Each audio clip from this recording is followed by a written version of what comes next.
It's been a while since I've done a GameCube collection update, and there's a big reason for that overall, and it's something we've been facing for years now, but it did cross my mind recently, funny enough, with the Switch 2, as to now the direction of collecting GameCube games, especially starting in 2025 and going forward. And while I did pick up, I think, some heavy hitters for the GameCube recently, the future of the GameCube and collecting is looking a bit sketchy, and I wanted to go over that here today. So if you guys enjoy this video, make sure you hit that like button, subscribe if you're new. So before we get to some of the stuff that I've picked up somewhat recently, GameCube stuff, a few other games kind of sprinkled in there. This is a chart that essentially goes over the GameCube itself, and this covers a loose price for licensed non-variant games for the GameCube. So we have at the bottom the median, and then we have the blue bar being the average, and you can see the average obviously much higher because it pulls in all of the games that are significantly higher in price than some of your basic, almost like mid-tier titles. I mean, there's a lot of games that come in under 10 bucks even, especially all the sports titles and Time Shovelware that was put on the system. There are some pretty expensive games that will even pull a lot of those prices up with the average here. But nonetheless, the thing that a lot of people realized with the GameCube was right around that 2020 time period right here, that year, it had started to see a massive surge, and it was pretty much that up until right around 2022, although it still kind of saw a bit of a jump here at the midway point of 2023. It got into like this $30 to $33 range for the average, and it sort of hung out there. Now, it did sort of come back down as I think it peaked right at like the $35 mark. Yep, almost 36. And then it kind of came down a bit. And now something that's happening is it's starting to move back upwards. And I thought about this a little bit. I was, okay, what would we be seeing in the last month even that would start to push this up? Interest in the GameCube. And then I realized, oh yeah, the Switch 2 is going to be introducing GameCube for NSO.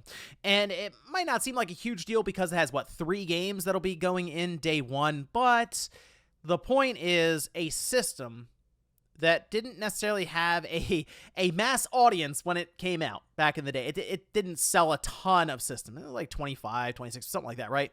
26 million. But it wasn't the PS2, where there are systems everywhere. Games were printed like crazy. I mean, they were all over the place. It was more of a limited supply, we'll say, for the GameCube. But now you have the Switch 2 audience that would be coming in after the Switch, and there's just a lot more awareness for a new generation of gamers that might be interested in the GameCube in general. And yes, it is seen as kind of just retro hardware at that point, sure, but it is still something where there's just more eyeballs, more of an audience looking at it. So I have noticed myself that some of these games continue to sort of grind their way up in price, especially stuff on the higher end. Either way, I did attend actually a big grand opening for the Just Press Play Megastore, and I did pick up 2 relatively high-priced GameCube games that we'll look at here, as well as a few other things. So let's actually move over to that now. So let's start with a game that I picked up just off of eBay outright. Occasionally, I'll just look around to see if there's any of those mid-tier games, as I call them. The GameCube library is just quickly becoming more and more expensive still just over time. All these games kind of just grind their way up that price chart they have with the lines, just constantly going up. Maybe leveled off a little bit in the last year, but it's still quite expensive. And this is one that I've been looking at for a while, Lost Kingdoms, and it's sort of funny. So you see Activision here, right? Only for GameCube. This is kind of like a card game where you collect these different monsters and you'll kind of battle on these 3D like battlefields and stuff that they did the monsters fully render them and stuff. So it's not just cards necessarily floating in the air or something like that, but it is a FromSoft game. Now, people tend to forget that, yes, FromSoft did stuff other than like Dark Souls or whatever, okay? So they had a long-running history even before that of some of these kind of experimental or I guess kind of strange games, and this being one of them here. Again, partnering with Activision to make this title, and I had my eye on it for a little while just to add it to the collection, as again, it's kind of been going up in price, but it was such like a strange game. There's also a second one, if I remember, Lost Kingdoms 2, but this was just one that I've been keeping an eye on, and I finally picked it up. to add to the collection here, but still pretty fun to see some of the earlier FromSoft stuff. I'll put this right alongside the 360 shelf that has Ninja Blade. I grabbed this one off of eBay as well, and it's more so because Ryan and I were talking about PS3 games that could go online still. This sort of came up in the conversation, and I went ahead, looked it up on eBay. I said, you know what, this is still a fun looking game. And I do remember this back when it came out, and the whole point was, I mean, as you could tell, Legends of WrestleMania, just sort of reenacting and going over some of the legendary matches at that event, you know, the big yearly wrestling event. And they had it set up with the iconic wrestlers, the whole thing. And I remember it being a lot of fun, but even the visuals at that time were super impressive on like the PS3 and the 360. And when I ordered it, the person I ordered it from sent me a message, and they're like, yeah, I love the channel. Let me just send this out to you. So I wanted to give them a shout out here. Then they even had some really cool artwork inside, which is a lot of fun to have that. So there you go. Drawn by Alex Sherbert. Wildberry Cola on Twitter, so shout out to them. Here's a new game. I did want to get the physical copy of Ninja Gaiden Black, and I had to go, or Ninja Gaiden 2 Black, sorry. I did have to go through, who had this? I feel like it might have, I think it was PlayAsia, but you had to basically go outside of the typical publishing you'd see, maybe just going into a store and buying it to get the physical copy. I was a big fan of Ninja Gaiden 2 when it came out back on, I remember I played it on the Xbox 360 a lot when it released, and it's still tough as nails, fun game. I do like this new version of it. I think it still looks awesome. Obviously, they went back and did Unreal Engine over the whole thing, and it still plays awesome. It's a really fun game. If you have Game Pass, to me, this should be an automatic download, and you should check this out anyway. But on the PlayStation 5, people were saying it looked good on the Pro, but I just wanted a physical copy anyway, just because I do have at least some sort of attachment to Ninja Gaiden 2 from back in the day. Everything else from here on is from Just Press Play, which I did go to their grand opening for their mega store, and it was super impressive, and I got a chance to meet many of you out there, which was a lot of fun. Just kind of hang out, talk about video games, and just see a bunch of people come out for a local retro game store that is, again, super impressive, almost overwhelming with the amount of stuff that was there. I had some images as we were kind of hanging out on sort of like it's like a second floor kind of rafter situation there, but it was a lot of fun to look out over it and see just how many people were excited for the opening and all these older games. Although I did pick up Link's Awakening, and this is a situation where I let someone borrow it. I had already played through it, I beat it and everything when it came out on the Switch, and I let someone borrow it, family member, and I never really got it back from them and they moved away. And so I was like, you know what? It's a game that we played when we were younger on the Game Boy. Like, you know what? That's it's more childhood memory stuff. I'll get another one. And of course, I do want to have this because the Switch 2 is going to have like free updates, one of them being for Link's Awakening, and this had an issue when it comes to the frame rate that would bounce all over the place. So to me, it makes sense to go ahead and grab another physical copy of this awesome title. Fully recommend it, and hopefully I'll be able to recommend it more with the Switch 2 version, well, the Switch 2 update for the Switch version that should completely fix the frame rate and I guess even just make the game itself look better. Although the art style I think is really good here. So if you just sharpen it up, clean it up even with just better resolution and maybe some sort of anti-aliasing, I think it could look really, really clean. I did get another PS3 game, and that was Stranglehold. So I already have it on the Xbox 360. This game is awesome, and it was back in like that early 360 PS3 era. It came out, what, 2007, 2008, right around there. And this was all about just action. But they leaned into the bullet time. They called it tequila time. And the way they did it was really, really cool, to where when you would hover your cursor over an enemy, it would automatically activate it. While there was a button you could press, being able to do that made it so that when you were in like the heat of battle and bullets were flying everywhere, because they do a lot in this game, it is nonstop action, there's less thinking about, okay, I have to activate this now and have just kind of a wasted button press, and more so about legitimately just throwing your cursor all over the place, taking out a bunch of enemies.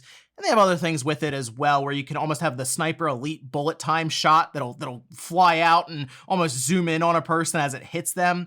And it's just a lot of fun. The destruction in this game is crazy. I mean, we see so many games now with static environments. This game, everything is just shattering and exploding around you. So it is super impactful as you're in these gunfights.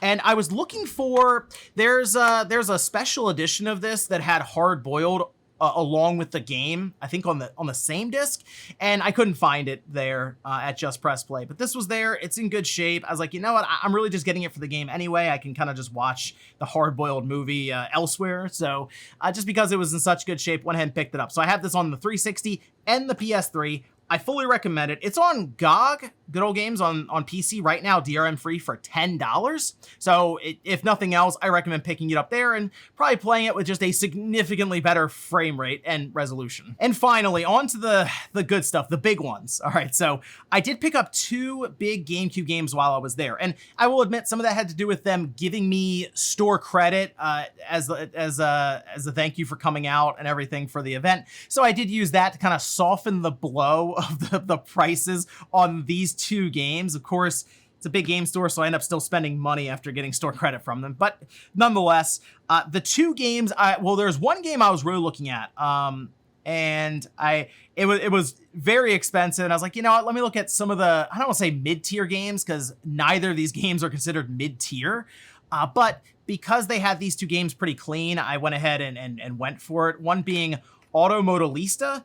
And this is a game that I've always seen people do emulation tests with. All right, so when they will say build an emulator PC or anything like that, this game looks awesome when it's scaled up on like higher resolution and set up on PCs that can really push the game. The thing that's always been so striking about this title, though, has to be the visuals. So I'm looking over this, I'm like, okay, it looks super clean all the way around. It has the disc, of course, the manual that looks really good. You have like the safety, health and safety warning stuff. The manual, while it has images of it, I'm just gonna have to show you gameplay because it really just doesn't do it justice here. Just seeing it kind of in static images on print like this. It's a really cool cell shaded look. No other racing game really looks like this, especially from that era. And I think that's what stuck out because if you look up the reviews for it, it's not a particularly robust racing game, I guess. And I think on the GameCube, like there's no online or anything for it like that. But it had progressive scan. You could do 2 players, and it was a really unique racing game. And it's from Capcom even. They had some of the major licenses, the Honda and Dodge, GM. So they had some, cars that you would recognize, some of the brands. But it's, again, all about, to me, the visuals with this one. And this is another game that has constantly been going up in price year over year over year to where getting it complete and in good condition generally is just north of $100. And finally, the big one. So this is the game that I saw on the glass and I was like, I don't have that. And I eventually need to get it. There are games right now that I don't have that I see the price go up every year. And I'm like, you know what? Maybe next year I'll finally go ahead and add it to the collection as I'm working to build up the full GameCube collection and stuff.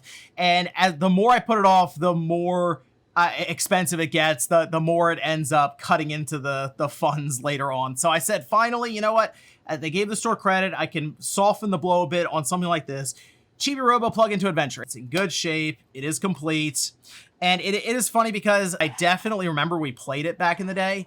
I either borrowed it from a friend or we traded it in. And I'm like, oh, this is one of those games. And I know it happens to all of us, right? But this was one of those just weird games back then. It's something I think that really defined that generation. PS2, GameCube, Xbox. It's just, you'd get some very creative, very odd titles that probably wouldn't happen nowadays, all right? And this is definitely one of them. You don't really see Chibi-Robo, any of this represented much anymore unless they have them on fire in one of their messages on social media on occasion, and that becoming a pretty big meme there. But this, it looked good overall. I didn't have it yet. I was like, you know what? Let's go for it. Let's go ahead and add this in on, again, I consider more of the top tier of different GameCube games in terms of value. But that's going to do it here for at least this pickups video, some new additions to the GameCube. And as I mentioned, it's becoming a bit more sporadic here and there when I do pick up some of these titles. At this point, I am working towards some of the heavier hitters. Cubivore keeps coming up. Go Hyper Grind is another one that is hundreds and hundreds of dollars. And of course, I guess Pokemon Box, even though I don't really consider that a game, and I have the Japanese version of it, but it's getting to the point now where I'm whittling things down to some of the more premium titles, and that means that I will pick them up every now and then when the opportunity presents itself. But let me know what you guys think about this one down below, whether it's just retro game collecting in general right now in 2025. Let me know how things look for you, even if you're just collecting for, I mean, you could be collecting for the PS4 or the Xbox One or something like that, but in general, how do you feel when it comes to physical media and kind of going back to older libraries and picking them up here in 2025? Thanks guys for watching, and I'll see you next time.